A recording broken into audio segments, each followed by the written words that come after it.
你神经病啊！想捂死我！嗨，秋下来了，我真的快被我们家辉哥给搞死了。这男人现在打呼的频率真的是越来越高了，那个声音啊，简直跟打雷的一样，把我们家星星都给吵醒了。我刚把他给赶到客厅来睡，让他睡沙发，让他一个人睡沙发。这男人简直躺沙发上面不到1分钟，呼又打起来，我真的是服了我们家辉哥了。我就搞不懂怎么会有打呼声音这么大的人吗？你们看看，我要再把他叫醒特别难。辉哥。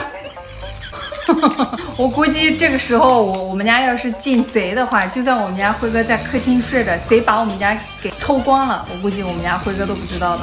爸爸吵着你了是吧？看我们家辉哥这睡姿嘞，腿还抬到沙发上去，不行，我不能让他就这样睡着，把我们娘俩给吵醒了。现在他想这么轻松的睡觉，我刚刚想了一个好方法去整我们家辉哥，我待会拿胶带把他嘴巴给封住了，看他什么反应。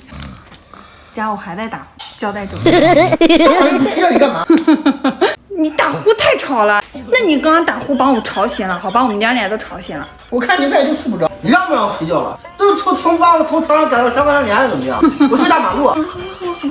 哎呦，你还有起床气啊，大哥！几点了不睡觉在这闹！你这女人就心太狠，是不是想把我捂死？你是不是想改嫁？狗屁！我是看你打呼声音这么大，我试探一下你，如果我们家进贼了，你会不会知道？估计你这个样子，我们家要是被偷的精光的话，你都不会知道的。你睡着了好。好，睡吧。睡觉去了，几点了？我明天要上班呢，大晚上真动，关灯睡觉了。一天到晚就知道拿手机拍。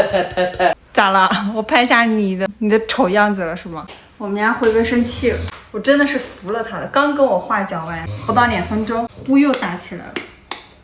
哎，估计我这辈子都要在我们家辉哥的呼声当中度过了。搞他还生气了，门关起来。哎，现在已经半夜12点了，我这段时间还在坐月子呢，本来睡眠就不太好，身体就不太好，这被他吵醒了，又好难入睡了。从明天晚上开始，以后我们家辉哥以后就睡沙发了，以后沙发就是他的床了，不然半夜被他吵醒，然后再把他拖到沙发上去，真的我跟我们家真的很难再睡着了。我就想问一下，是不是打呼的人入睡就特别快呀？我跟我们家辉哥讲话讲不到10秒钟，过会一碰到枕头，他立马就睡着了，呼声立马就起来了。这种人真的是啥烦恼都没有的，吃得好，睡得好，长得好。哎，好了，要睡觉了。不知道大家有没有碰到过爱打呼噜的老公啊？你们有什么方法去整治老公的吗？